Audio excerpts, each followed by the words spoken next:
الحمد للہ وحدہ والصلاة والسلام علی من لا نبی بعد. السلام علیکم ورحمۃ اللہ. Who created God؟ خدا کو کس نے پیدا کیا؟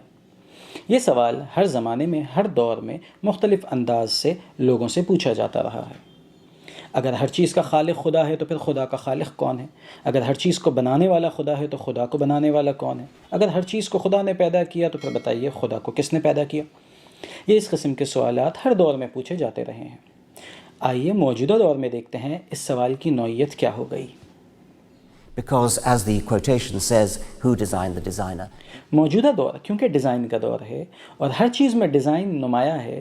یہی وجہ ہے کہ جناب رچرڈ ڈاوکنز صاحب نے یہ سوال کیا کہ who designed the designer؟ Designer کو کس نے ڈیزائن کیا؟ اس سوال میں کتنی معنویت ہے، اس سوال میں کتنی جان ہے، اس کو سمجھنے کے لیے میں آپ کے سامنے ایک اور سوال رکھتا ہوں. مثال کے طور پہ ایک شخص کسی مرد سے پوچھے کہ تم کتنی دفعہ حاملہ ہوئے ہو؟ تم کتنی دفعہ حاملہ ہوئے ہو؟ ہم یقیناً اس نتیجے پہ پہنچنے میں کامیاب ہو جائیں گے کہ جو سوال کرنے والا شخص ہے وہ مرد کی ذات کے بارے میں نہیں جانتا. وہ نہیں جانتا کہ یہ سوال مرد کے لیے غیر متعلق ہے، یہ مرد کے لیے irrelevant ہے. اس بات کو میں ایک اور مثال سے واضح کرتا ہوں. مثال کے طور پہ آپ کا موبائل فون آپ کے ٹیبل کے اوپر موجود ہو. آپ اپنے کمرے سے کسی اور مقام کے اوپر جائیں اور جب واپس آئیں تو اب آپ کا موبائل فون الماری کے اوپر موجود ہو. تو اب سوال پیدا ہوتا ہے کہ یہ یہاں سے وہاں کیسے پہنچا؟ لیکن اگر آپ کا ایک 4 سال یا 5 سال کا بچہ روم میں کھیل رہا ہو اور وہ کسی دوسرے روم میں چلا جائے تو اب یہ سوال نہیں پیدا ہوتا کہ یہاں سے وہاں کیسے پہنچا. اس کا مطلب ہے کہ کچھ سوالات کچھ چیزوں کے لیے متعلق ہوتے ہیں، ریلیونٹ ہوتے ہیں، اور کچھ چیزوں کے لیے irrelevant ہوتے ہیں. ایک تیسری مثال سے بھی اس بات کو سمجھیے. مثال کے طور پہ ایک شخص ٹرین کو چلتے ہوئے دیکھتا ہے اور اس کے آخری ڈبے کو دیکھ کر یہ پوچھتا ہے کہ اسے کون کھینچ رہا ہے؟ آپ کا جواب ہوگا اس سے آگے والا ڈبہ. اب اگر وہ پوچھتا ہے کہ اس ڈبے کو کون کھینچ رہا ہے، آپ کہیں گے اس سے آگے والا ڈبہ. وہ پوچھے اس سے آگے والے ڈبے کو کون کھینچ رہا ہے، آپ کہیں گے اس سے آگے والا ڈبہ. وہ انجن سے پہلے والے ڈبے پر پہنچے اور پہنچ کے پوچھے کہ اسے کون کھینچ رہا ہے، تو آپ کہیں گے اسے انجن کھینچ رہا ہے. اب اگر وہ یہ سوال کرتا ہے کہ انجن کو کون کھینچ رہا ہے تو یہ سوال غیر متعلق ہے، یہ سوال irrelevant ہے. اس کا مطلب ہے کہ وہ شخص یہ جانتا ہی نہیں کہ انجن انڈیپینڈنٹ ہے، انجن سیلف سفیشینٹ ہے. اگر انجن کو کھینچنے کے لیے بھی کسی اور چیز کی ضرورت پڑے تو پھر وہ انجن نہیں ہوگا. یہ سوال انجن کے لیے irrelevant ہے. بالکل ایسے ہی کچھ سوالات خدا کے لیے irrelevant ہوا کرتے ہیں. خدا اس صورت میں خدا ہوگا کہ جب اسے پیدا نہ کیا گیا ہو. یہ سوال کہ خدا کو کس نے پیدا کیا گیا خدا کی ذات کے لیے irrelevant ہے. اگر خدا کو بھی کوئی پیدا کرے تو پھر ایسی صورت میں وہ خدا نہ ہوگا بلکہ جس نے اس کو پیدا کیا ہے وہ خدا ہوگا. اگر یہ بات آپ کو اچھے انداز میں سمجھ میں آ گئی ہے تو اب ہم مزید آگے بڑھتے ہیں. دیکھیے یہ سوال ہی کیوں پیدا ہوا، یہ سوال ہی کیوں ہمارے ذہنوں میں ابھرا کہ خدا کو کس نے پیدا کیا. سب سے پہلی بات تو یہ ہے کہ ہم جس ماحول میں رہتے ہیں وہ ماحول مادی ماحول ہے. اس ماحول میں ہم ایسے ہی چیزوں کو بنتے ہوئے دیکھتے ہیں، ایسے ہی چیزوں کو پیدا ہوتے ہوئے دیکھتے ہیں. تو چونکہ ہم چیزوں کو ایسے ہی بنتے اور پیدا ہوتے ہوئے دیکھتے ہیں لہٰذا ہم یہ سمجھتے ہیں کہ شاید خدا بھی ایسے ہی پیدا ہوا ہو یا خدا کو بھی بنانے والا کوئی ہو. لیکن حقیقتاً سوچنے کا یہ انداز درست نہیں. اس کی بنیادی وجہ یہ ہے کہ ہم کب کسی چیز کے بارے میں یہ سوال کرتے ہیں کہ یہ پیدا ہوئی ہے یا یہ بنائی گئی ہے، جب ہمیں اس بات کا یقین ہوتا ہے کہ اسے بنایا گیا ہے.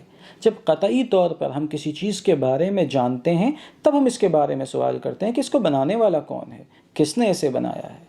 مثال کے طور پہ اگر آپ کسی کمہار کے پاس جائیں، مٹی کے برتن بنانے والے کے پاس جائیں اور دیکھیں کہ بہت خوبصورت سا ایک برتن بنا ہوا رکھا ہو تو اب آپ اس سے پوچھیں گے کہ اسے کس نے بنایا.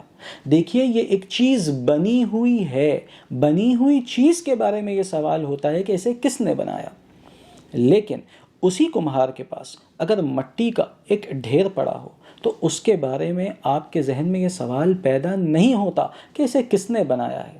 کچھ اور سوالات ہوں گے جو کہ اس سے متعلق آپ کر سکتے ہیں لیکن یہ سوال نہیں ہوگا کہ اسے کس نے بنایا. پتہ یہ چلا کہ جو چیزیں بنی ہوئی ہوتی ہیں، جن کے بارے میں ہمیں قطعی طور پر پتہ ہوتا ہے کہ یہ بنی ہوئی ہیں، یہ سوال ان کے بارے میں ہوتا ہے۔ انسان کو یہ بات سمجھ لینی چاہیے کہ خدا اسی صورت میں خدا ہوگا جب اسے کسی نے نہ بنایا ہو۔ اگر اسے کسی نے بنایا ہوگا تو پھر وہ خدا نہیں ہو سکتا۔ دیکھیے، ہم ایک اور زاویے سے اس بات کو سمجھانے کی کوشش کرتے ہیں۔ انسان کو اس بات کو جاننا چاہیے اور اس بات کو ایکسیپٹ کرنا چاہیے کہ اس کی صفات محدود ہیں، اس کی کریکٹرسٹکس محدود ہیں۔ میں اور آپ دیکھ سکتے ہیں، لیکن کیا ہم ٹکٹکی باندھ کر سورج کو دیکھ سکتے ہیں؟ نہیں۔ اگر ہم ایسا کریں گے تو ہم اپنی آنکھوں کو خراب کر لیں گے۔ انسان کی دیکھنے کی قوت لمیٹڈ ہے۔ کیا آپ ہر قسم کی آواز کو سن سکتے ہیں؟ نہیں، ہرگز نہیں۔ اس کا مطلب ہوا کہ انسان کی سماعت بھی لمیٹڈ ہے۔ کیا آپ اپنی آواز کو بغیر کسی آلے کے ہر جگہ تک پہنچا سکتے ہیں؟ ایسا بھی نہیں ہے۔ کیا آپ ہر قسم کا وزن اٹھا سکتے ہیں؟ ایسا بھی نہیں ہے۔ اس کا مطلب یہ ہوا کہ انسان کی صفات یہ لمیٹڈ ہیں۔ دیکھیے، جس طریقے سے انسان کی صفات لمیٹڈ ہیں، بالکل ایسے ہی انسان کی سوچ، اس کی سمجھ، اس کا دماغ کی لمیٹیشنز ہیں۔ وہ کچھ خاص انداز میں کچھ خاص چیزوں کو تو سمجھ سکتا ہے، لیکن ہر چیز کو سمجھنے کی قوت، صلاحیت اور استعداد اس کے ذہن میں موجود نہیں ہے۔ اگر خدا اس 3 پاؤنڈ کے ذہن میں آ سکتا تو پھر وہ خدا نہیں ہوگا۔ خدا وہ ہے جو کہ ہمارے ذہن سے، ہمارے شعور سے، ہماری سوچ سے، ہماری نگاہوں سے ورا ہے۔ اس کو ہم لوگ کمپریہنڈ نہیں کر سکتے۔ آپ سوچئے، اس کائنات کی تمام چیزوں کو ہم نہیں جان پاتے۔ اس کائنات کو، جتنی کائنات کو ہم جانتے ہیں، وہ اس کے مقابلے میں کچھ بھی نہیں ہے کہ جس کائنات کو ہم نہیں جانتے۔ تو جب ہم کریشن کو نہیں جان سکے، جب ہم کریشن کو پورے طریقے سے کمپریہنڈ نہیں کر سکے، تو آپ کے خیال میں ہم کریٹر کو ہمارا یہ چھوٹا سا دماغ کمپریہنڈ کر سکتا ہے؟ اسے سمجھ سکتا ہے؟ وہ ہمارے دماغ کے اندر سما سکتا ہے؟ ہرگز ایسا نہیں ہے۔ ہمیں اپنی لمیٹیشنز کو سمجھنا ہوگا۔ جب تک ہم اپنی لمیٹیشنز کو نہیں سمجھیں گے، ہم خدا کی ذات کے بارے میں، اس کی بزرگی اور اس کی برتری کے بارے میں معرفت حاصل نہیں کر سکتے۔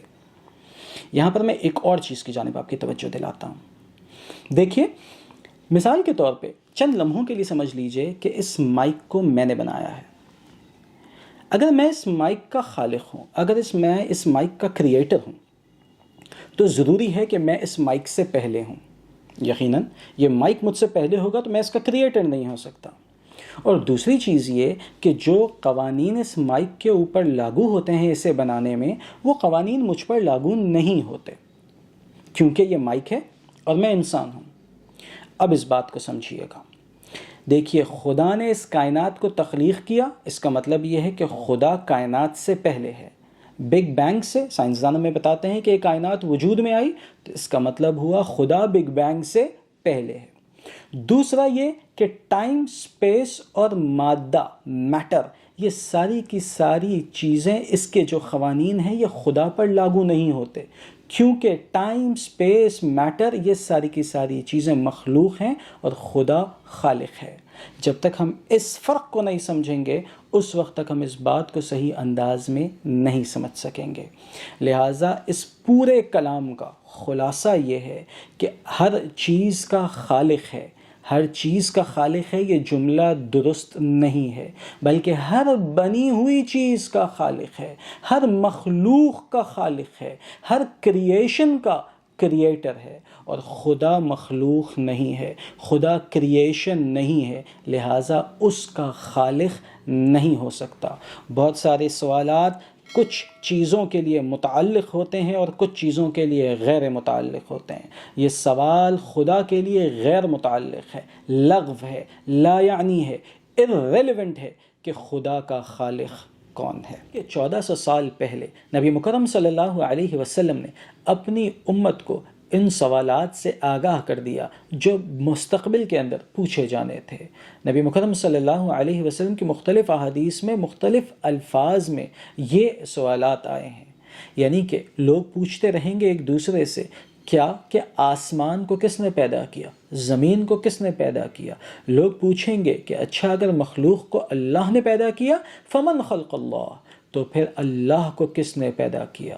نبی مکرم صلی اللہ علیہ وسلم نے ارشاد فرمایا جب تمہارے ذہنوں میں یہ سوال آئے، جب شیطان تمہارے ذہن میں یہ سوال ڈالے تو اس وقت تم کہنا آمنت باللہ، کہ میں اللہ پر ایمان لایا۔ حقیقتاً تو بات یہی ہے کہ ہم اللہ پر ایمان لاتے ہیں، اور اس ایمان کی مضبوطی کے لیے ہم اللہ تعالیٰ سے دعا کرتے ہیں، لیکن عقلی بنیادوں پر بھی ہم نے اس سوال کا جواب دیا ہے کہ خدا کی تخلیق یہ ممکن نہیں۔